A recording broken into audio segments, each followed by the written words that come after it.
بسم اللہ الرحمن الرحیم۔ السلام علیکم ورحمۃ اللہ۔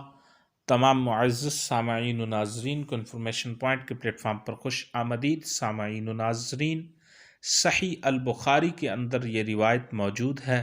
حضرت انس بن مالک رضی اللہ عنہ سے روایت ہے، نبی کریم صلی اللہ علیہ وسلم اکثر یہ دعا مانگا کرتے تھے، اللہم ربنا آتنا فی الدنیا حسنۃ وفی الآخرۃ حسنۃ وقنا عذاب النار۔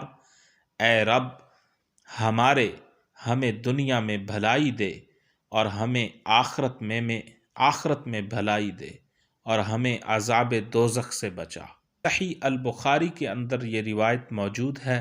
حضرت انس بن مالک رضی اللہ عنہ سے روایت ہے، نبی کریم صلی اللہ علیہ وسلم اکثر یہ دعا مانگا کرتے تھے، اللہم ربنا آتنا فی الدنیا حسنۃ وفی الآخرۃ حسنۃ وقنا عذاب النار۔ اے رب، ہمیں دنیا میں بھلائی دے اور ہمیں آخرت میں بھلائی دے اور ہمیں عذاب دوزخ سے بچا۔